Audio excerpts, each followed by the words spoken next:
Me acompaña Juan Carlos Sodar, él es gerente de estudios económicos del Banco de Crédito BCP. Juan Carlos, vamos ahora al tema financiero, que es tu rubro principal. ¿Cómo ve usted la evolución del crédito este año? ¿Cómo está, cómo se está desenvolviendo? ¿Qué esperan para el fin de año? Y luego vamos a entrar a algunos sectores que son, creo que importantes analizarlos. El sector microfinanza, por ejemplo, ha tenido un desempeño variable y un poco preocupante por lo que hemos visto. Y de ahí vamos quizás ver el tema hipotecario, que también está preocupando y que dicen que es parte de los candados de la reactivación. ¿Cómo lo ves a nivel global? A ver, lo que se está viendo a nivel general del sistema, digamos, es algo positivo, ¿no? Dentro de la evolución del crédito, lo que se está dando es una desdolarización del mismo, ¿no? ¿Tú crees que se continúa, que más allá de este incremento final o reciente que ha tenido el tipo de cambio, no ves un problema nuevamente en la dolarización? No, al contrario. De hecho, ya en esta decisión para el mes de julio, ¿no? el Banco Central ya ha aplicado una reducción de encaje. Después de mayo y junio se quedaron los encajes en soles tal como estaban en abril. Ahora nuevamente los ha vuelto a bajar y esto debería incidir nuevamente en una dinámica mayor del crecimiento del crédito en soles, ¿no? Entonces, eso más bien lo que nos sugiere es de que se necesita, o que más o menos estaríamos viendo que continúen las medidas de ampliación de expansión del crédito en soles, reducción de encaje, ¿no? Y esto estaría apuntalando la desdolarización que hemos estado viendo en los meses anteriores. ¿Ustedes en cuánto estiman el crecimiento del crédito, las colocaciones en general hacia el fin del 2014? Hacia el fin de año estamos hablando de alrededor de 14% de crecimiento. O sea, ustedes, digamos, nuevamente en 2 dígitos, que es lo que menor a lo que teníamos antes, pero de igual un 14% más que interesante, ¿no? Así es, que nuevamente estaría respondiendo a un entorno de recuperación del crecimiento. Y ahora, viendo rubro por rubro, te comentaba el sector microfinanciero, que es uno de los que más preocupaba porque hemos visto algunos procesos de consolidación, ¿no es cierto?, en rubros que sigue creciendo, pero con una mayor tendencia a la consolidación. ¿A qué crees que se debe esto? Ahí se habla de muchos casos de sobreendeudamiento. De un lado, digamos, en algún rubro de personas naturales y sobre todo en pequeñas y microempresas. ¿Esto es verdad? A ver, es llamativo lo que pasa ahí porque a pesar de que es un sector muy poco dolarizado, la morosidad o la evolución adversa del crédito, la calidad crediticia, se deteriora muy rápidamente cuando hay volatilidad cambiaria, ¿no? Okay. Entonces es como que está muy expuesta esa cartera, ¿no? Y insistimos, a pesar de ser muy poco dolarizada, ¿no? Entonces ahí, dentro de todo lo que hemos visto a lo largo del año pasado, justamente ha habido un impacto negativo. Pero también es un impacto negativo comparado contra una base bastante sana, bastante sólida, ¿no? Es decir, podemos estar hablando que la morosidad ha subido, pero la morosidad históricamente a mediados del año pasado estaba en su nivel mínimo, ¿no? Es decir, estamos hablando de que sí ha subido, pero igual... Estadísticamente, por un efecto básicamente estadístico. Sí, la comparación contra la... El año pasado no es muy buena, digamos, eso es lo que quieres decir. Así es, partimos de que habíamos estado en niveles récord, ¿no?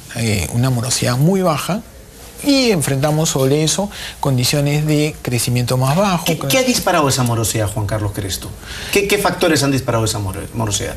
A ver, insistiendo que no se ha disparado, pero ha crecido. Ha crecido, perdón. Sí. Saco el verbo disparar. Sí.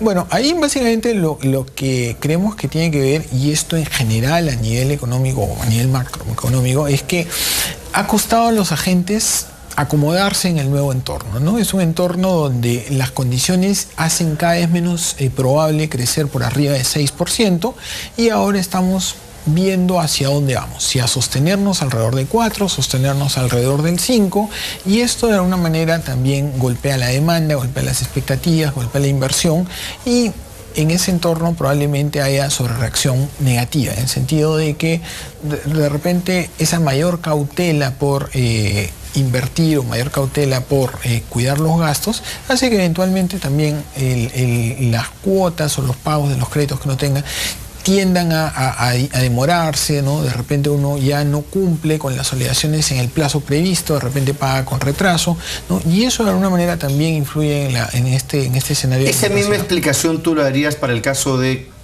crédito consumo, tarjeta de crédito? Ahí también se hablaba un incremento de la morosidad, pese a las medidas que la superintendencia en su momento tomó, ¿no es cierto?, para justamente cautelar ese sobreendeudamiento. No sé cómo lo ves tú. Sí, diríamos que es algo un poco más generalizado y que lo podemos de alguna manera extrapolar a efectivamente distintos niveles, ¿no? de crédito, ¿no? Ya. Otro de los elementos que vienen señalando algunos inversionistas, sobre todo los que están vinculados al tema de la construcción, es esta queja, por llamar de una manera, a los bancos en el sentido de, oye, claro, estamos parados ahora en el tema inmobiliario y construcción porque ahora los bancos, por decisión, me imagino, regulatoria, a la gente le piden una mayor participación, ¿no es cierto?, en las cuotas iniciales para los préstamos hipotecarios. O sea, se le exige a la gente no menos de 20%, lo cual es bastante prudencial, dicho sea de paso, pero se están dando créditos ya con 10 o 5, 8% a veces de cuota inicial, lo cual podría en algunos casos desvirtuar por lo que eso genera en cuanto a nivel de deuda. Pero ¿cómo lo ven ustedes? ¿Es un problema realmente que se haya restringido un poquito los créditos en el sector hipotecario?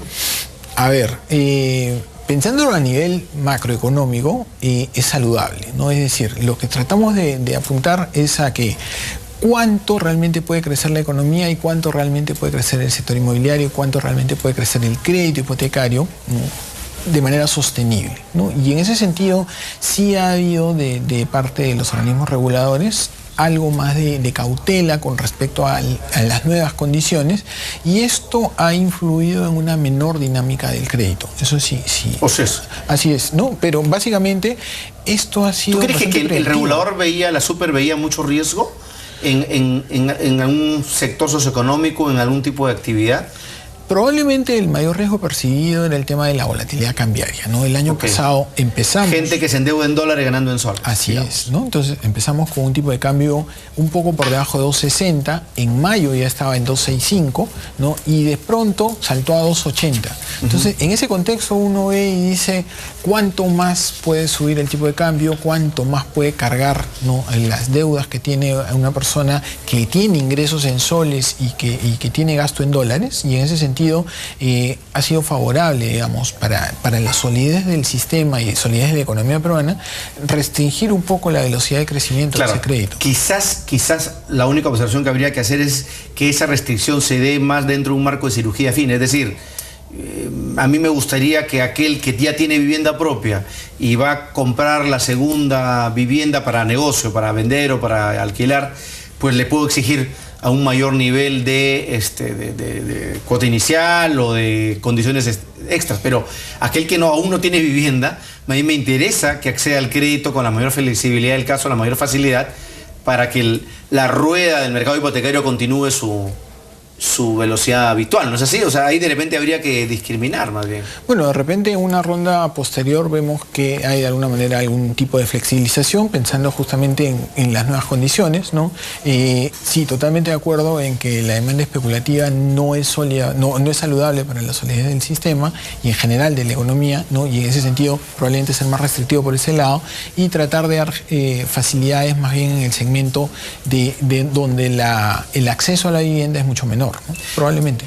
¿En qué actividad ven ustedes, digamos, más bien como con cierto vigor este año, que va a terminar muy bien? ¿En qué actividad sectorial, si se puede llamar de una manera, para el banco, bueno, representa esta oportunidad este año? A ver, este año lo que vemos que sigue dinámico es el tema de la inversión a pequeña escala de manera descentralizada. Ok. Entonces, provincia. Así es, ¿no? Y esto sí ha continuado, porque también probablemente cuando uno ve un choque externo, y se vio en la experiencia del 2008-2009, el impacto más fuerte se da en Lima y en las regiones que tienen una alta exposición al sector exportador, ¿no? Pero más hacia el interior, pensando en ciudades del interior del país, probablemente no las grandes. El negocio retail, por ejemplo, se mantiene aún vigoroso, ¿no es cierto? La gente está dispuesta a consumir. Me imagino que deben haber crecido los tarjetavientes del banco, del BCP, como de otros bancos en provincia. O sea, eso es una buena señal, ¿no? Así es, sí. En ese sentido, la economía peruana sigue creciendo y hay una dinámica propia también, pensando en algo muy, muy simple. Si nosotros comparamos el ingreso promedio en el Perú, todavía estamos por debajo del promedio de América Latina, ¿no? Entonces, todavía el potencial de crecimiento del Perú sigue siendo alto. Entonces, el tema es tratar de aprovechar esas oportunidades y tratar de que la economía siga dinámica por algún tiempo más, y mientras tanto pensar en medidas que promuevan el crecimiento de mediano y largo plazo, ¿no? Así es, que sería lo Que es lo que nos da sostenibilidad, dicho sea de paso. Así es. ¿No es cierto? ¿No? Así es. Más allá del ciclo económico, ¿qué podemos hacer nosotros para sostener un crecimiento de 5 o 6% anualmente? ¿No? Así es. Creo que por ahí va la solución. Juan Carlos, un gusto como siempre conversar contigo. Ojalá que nos traigas más a menudo novedades de la Gerencia de Estudios Económicos del BCP. Correcto. Gracias por acompañarnos. Muchas gracias. A ustedes también gracias por acompañarnos hasta una nueva edición de Economía en Directo.